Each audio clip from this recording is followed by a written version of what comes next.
नमस्कार। कैसे हैं आप? ठीक है।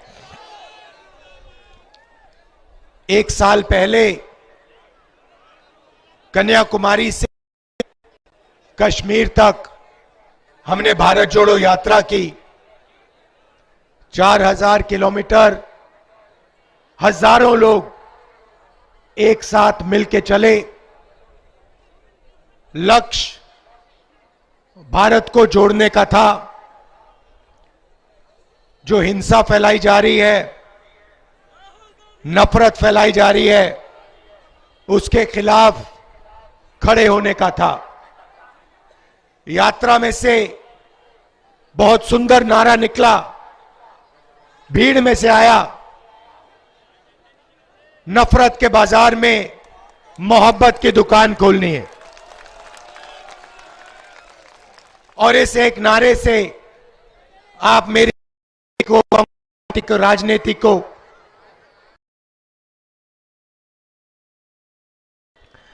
यात्रा पे बहुत सारे लोग हमारे पास आए, किसान आए, गरीब लोग आए, छोटे व्यापारी आए, और जो उनके दिल में था उन्होंने हमें कहा। बेरोजगारी की बताई बात, महंगाई की बात बताई, जीएसटी की शिकायत की। दिल खोल के लाखों लोगों ने हमारे सामने अपनी बात रखी। बीच में दूसरे प्रदेश से भी लोग आते थे, यूपी से आए, बंगाल से। उन्होंने कहा, देखिए आप कन्याकुमारी से कश्मीर तक चल रहे हो, मगर हमारे प्रदेश में तो आप आए नहीं। अमेठी के लोग आए, इन्होंने कहा आपने भारत जोड़ो यात्रा की, मगर आपकी यात्रा अमेठी से नहीं आई, ये कैसी यात्रा है? और उसमें सच्चाई भी है। तो इसलिए हमने इस साल दूसरी भारत जोड़ो यात्रा की, मणिपुर से महाराष्ट्र तक, और आज मैं आपके सामने यहां अमेठी में हाजिर हूं।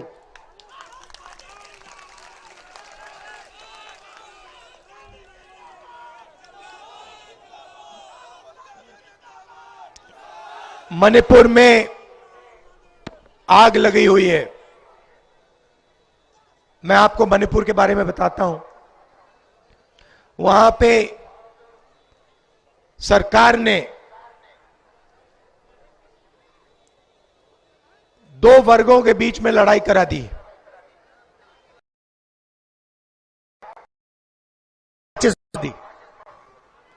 एक तरफ मेइतेई समाज, दूसरी तरफ कुकी समाज।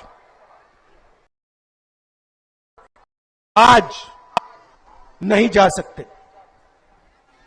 मैं आपको अपनी बात बताता हूं। हिंदुस्तान के एक प्रदेश में क्या हो रहा है।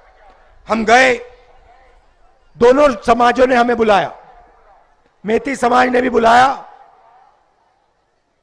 कुकी समाज ने भी बुलाया।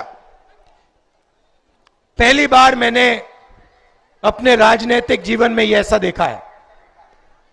जब हम मेती समाज के, उनका हमें मैसेज आता है कि देखिए हम आपकी स्वागत कर रहे हैं, हमने आपको बुलाया है, आप आइए, भारत जोड़ो यात्रा में आप आए हैं, हम आपका स्वागत करते हैं, मगर अगर आपकी सिक्योरिटी में कोई भी कुकी समाज का व्यक्ति होगा, हम उसे गोली मार देंगे। तो कृपया करके आप कुकी समाज के लोगों को अपनी सिक्योरिटी से निकाल के, परे करके हमारे यहां आइए। मैं हैरान हो गया। हमने कुकी समाज के लोगों को सिक्योरिटी से निकाला, हम वहां गए, बहुत अच्छी तरह हमसे मिले, हजारों महिलाएं मिली, अपने दर्द के बारे में बताया, वहां लोग मारे गए, घर जलाए गए, उसके बारे में बताया।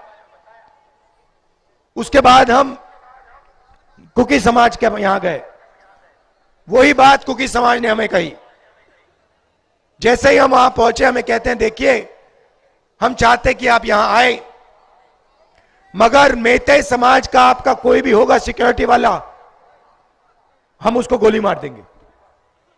तो कृपया करके मेती समाज के लोगों को आप निकालिए और फिर आइए। हमने मेती समाज के लोगों को निकाला, हम गए, हमारा वहां स्वागत हुआ, उन्होंने अपनी बात रखी,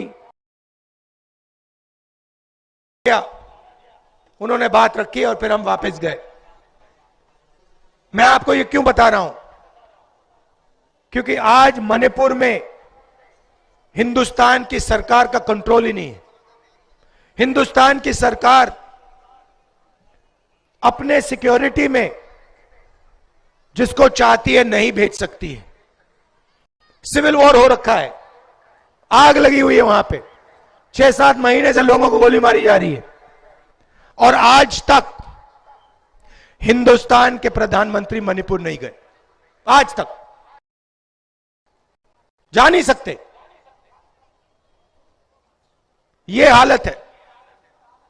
तो मणिपुर से हमने इसलिए शुरू किया, उसके बाद अरुणाचल, नागालैंड, उड़ीसा, बिहार, झारखंड, हम यूपी आए।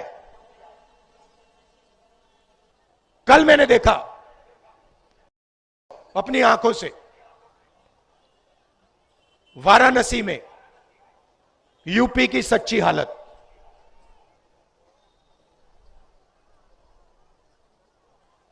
सड़क पे रात को हजारों युवा शराब पिए सड़क पे लेटे हुए, वाराणसी में बाजा चल रहा है,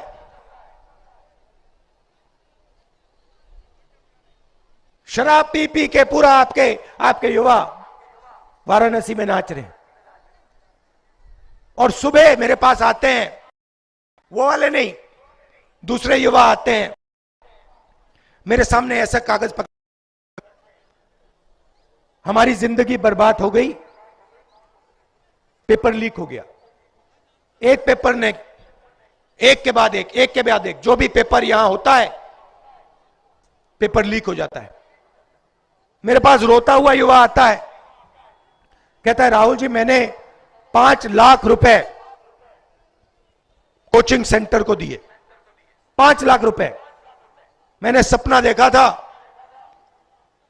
मुझे रोजगार मिलेगा रेलवे में। एग्जाम के दिन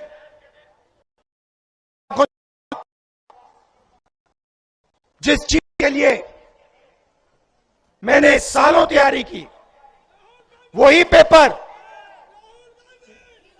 शांत रहिए, वही पेपर एग्जाम हॉल के सामने, एग्जाम हॉल से पहले युवाओं के मोबाइल फोन पे, उनको पहले से पेपर मालूम है, 100% नंबर ले जाएंगे। पढ़ाई 1 मिनट नहीं की, मगर जेब में पैसा है, इसलिए सरकारी रोजगार मिल जाएगा। एक तरफ नशा और दूसरी तरफ जो बेचारा रोजगार करना चाहता है, काम करना चाहता है, उसके लिए पेपर लीक। 40 साल से सबसे ज्यादा बेरोजगारी आज उत्तर प्रदेश में है, 40 साल से ज्यादा। यहां पे किसी को रोजगार नहीं मिलेगा, नहीं मिल सकता। सच्चाई है, अच्छी लगे ना लगे, सच्चाई है आपकी।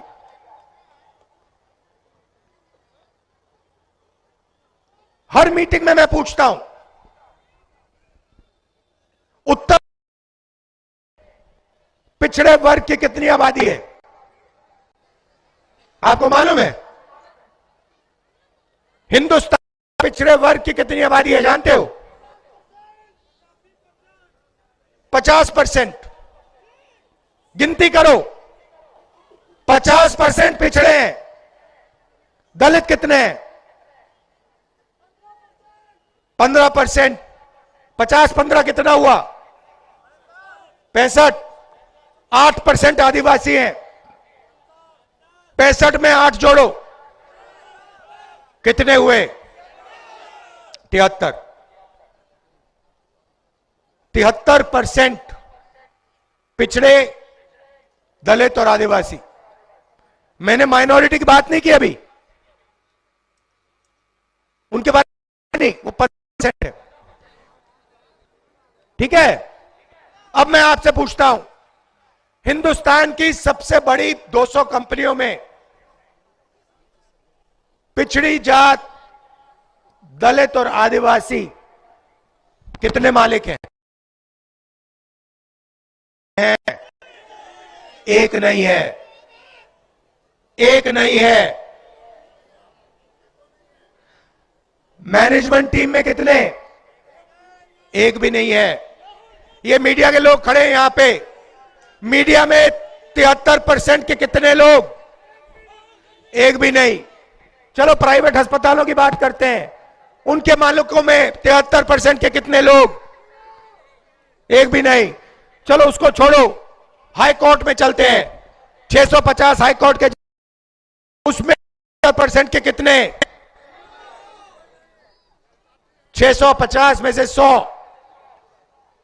चलो प्राइवेट अस्पतालों की बात करते हैं, वेदांता, एस्कॉर्ट्स, मेदांता, इनमें से आपके कितने मालिक?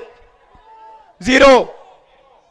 बड़े बड़े अस्पतालों में जाओ, बड़े बड़े डॉक्टरों के नाम पढ़ो, उसमें से पिछड़े कितने, दलित कितने, आदिवासी कितने, बताओ? 0। एक नहीं। सरकार में जाओ, 90 अफसर दिल्ली की सरकार चलाते हैं, आईएएस अफसर हैं, बजट को वो बांटते हैं। 73% कितने? 3 ओबीसी, 3 दलित, 1 आदिवासी, वो भी पिछले कमरे में। बड़े मंत्रालयों में नहीं, फाइनेंस मिनिस्ट्री में नहीं, डिफेंस मिनिस्ट्री में नहीं, वो पीछे कमरे में बंद। 73 आवाज, कहीं भागीदारी नहीं आपकी। अच्छा ये बताओ, 200 सबसे बड़ी कंपनियों का मालिक जनरल कास्ट में व्यक्ति है? एक है।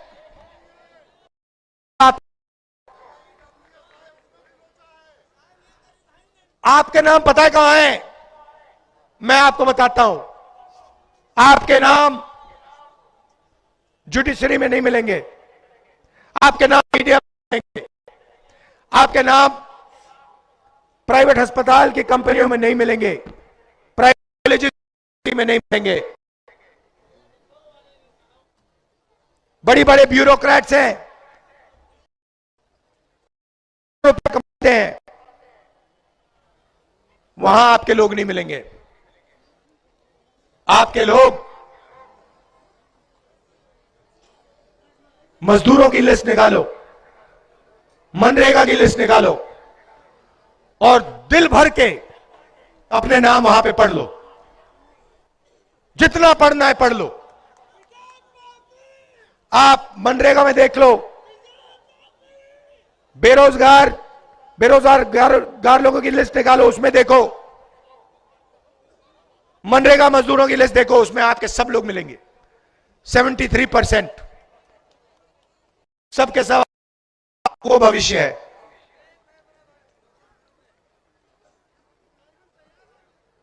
ये हो रहा है आपके साथ, ध्यान भटकाया जाता है आपका। कभी आपसे कहेंगे देखो भैया पाकिस्तान में क्या हो रहा है, भैया चाइना आ गया, कभी कहेंगे उधर देखो भैया अमिताभ बच्चन नाच रहा है,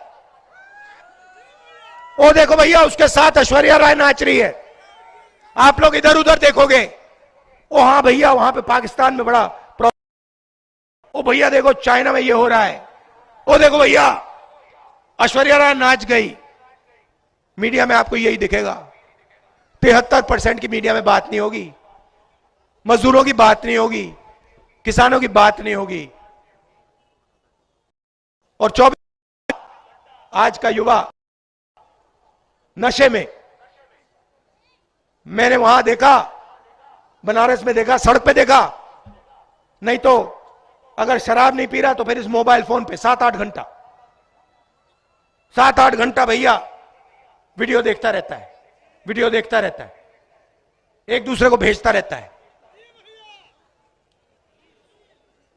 भाई अंबानी का बेटा वीडियो नहीं देखता, अदानी का बेटा वीडियो नहीं देखता, अदानी का बेटा धन गिनता है। आप लोग वीडियो देखते हो। अब हिंदुस्तान के क्रिकेट को चला रहा है, उसने भैया क्रिकेट शॉट मारी कभी जिंदगी में? उसको बैट पकड़ना नहीं आता, वो क्रिकेट चला रहा है। यह सच्चाई है। तो मैंने कहा कि देखिए क्रांतिकारी कदम, सबकी गिनती करनी है। इस देश में गरीब जनरल कास्ट के कितने लोग हैं, उनके हाथों में कितना धन है, इस देश में पिछड़े लोग कितने हैं, कौन सी जात है, उनके पास कितना धन है,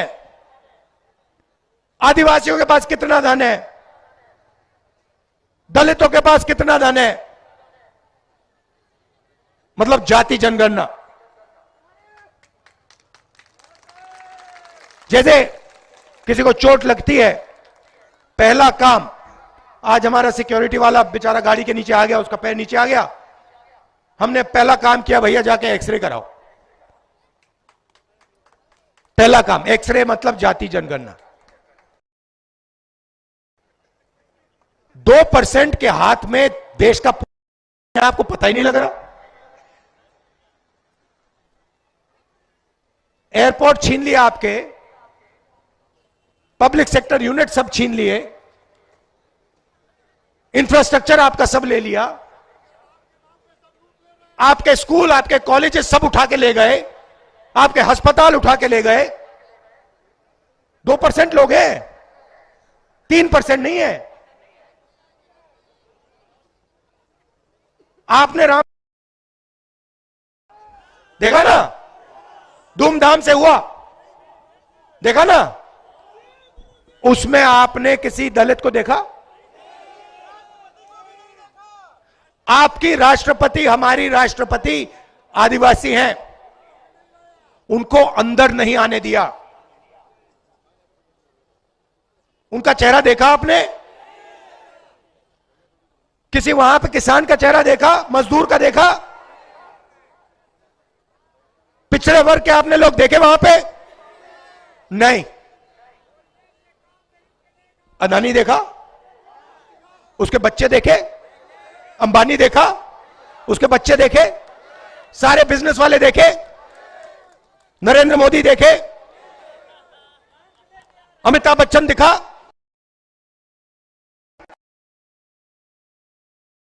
इनका हिंदुस्तान है, तुम्हारा है ही नहीं, तुम्हारा है ही नहीं, तुम बात नहीं समझे, सोए, तुम्हारा हिंदुस्तान है ही नहीं। तुम्हारा काम भारत माता की जय, तुम्हारा काम जय श्री राम, उनका काम पैसे गिनने का, उनका काम प्राइवेट हवाई जहाज में उड़ने का, उनका काम मजे लेने का, आपका काम इधर उधर देखने का। उधर देखो भैया पाकिस्तान में क्या हो गया, ओ भैया उधर देखो अमिताभ बच्चन ने नया डांस मारा, ओ देखो भैया वो प्रियंका चोपड़ा नाच रही है। करते जाओ भैया, करते जाओ, जितना करना है करो, मजे लो, भूखे मर जाओगे सब, भूखे मर जाओगे, सबका टाइम आएगा, कोई नहीं बचेगा, सब भूखे मर जाओगे। नहीं, किसान दिल्ली जा रहे हैं, देखा आपने? वहां पे जैसे युद्ध में ना टैंक को रोकने के लिए दीवार बनती है ना, बड़े बड़े वो बनते हैं लोहे के, वो नरेंद्र मोदी ने लगा रखे हैं। आप फोटो देखी, किसान पुलिस वालों को खाना खिला रहे हैं, किसान पुलिस वालों को खाना खिला रहे हैं, और पुलिस वाले, ये है हिंदुस्तान। आप देखो, किसान, समझो, पहले नरेंद्र मोदी जी ने 3 कानून बनाए, उनके जेब में से माल छीनने की कोशिश की। किसान मांग क्या रहा है? किसान कह रहा है हमें एमएसपी दो। इसमें क्या बड़ी बात है? वो 14 लाख करोड़ रुपया 15-20 अरब पतियों को माफ कर देते हैं, और किसान को धान एमएसपी, बड़ी बात है इसमें। हमने मैनिफेस्टो में लिख दिया है, कांग्रेस पार्टी लीगल गारंटी किसान को एमएसपी देगी,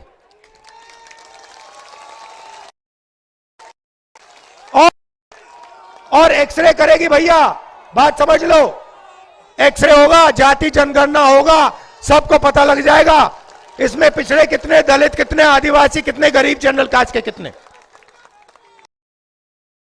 सवाल पूछ, आपको इधर उधर नहीं देखना, इधर उधर नहीं देखना, आपने सुबह एक सवाल पूछना है। यह सोने की चिड़िया है, इसने अंबानी को इतना पैसा, अदानी को इतना पैसा दिया, आज सुबह इसने मुझे कितना दिया, यही सवाल पूछना आपको, और कोई सवाल ही नहीं है। जिस दिन 73% ने यह सवाल पूछना शुरू कर दिया कि भाई मेरे जेब में से हर रोज ये पैसा निकाल रहे हैं, जीएसटी जा रही है मेरी है, पेट्रोल का पैसा जा रहा है मेरा, गैस सिलेंडर का मेरा, मैं टैक्स में भर रहा हूं, जितना पैसा मैं देता हूं उतना अदानी देता है, मैं 1000 रुपए की शर्ट मैं 18% देता हूं, 73% वाला कहता है, और अदानी 1000 रुपए की शर्ट खरीदता वो भी 18% देता है। तो जितना टैक्स में देता हूं उतना अदानी देता है, उसको लाखों करोड़ रुपए मिल जाते हैं, मुझे 1 रुपया नहीं मिलता, क्यों? यह सवाल पूछना चाहिए आपको। जाति जनगणना से यह सवाल का जवाब आप सबको मिल जाएगा, पता लग जाएगा 73% के साथ हो क्या रहा है। अमेठी आया हूं, इतने पुराना प्यार का रिश्ता है, मोहब्बत का रिश्ता है, इसके लिए आप सबको दिल से धन्यवाद। नमस्कार, जय हिंद।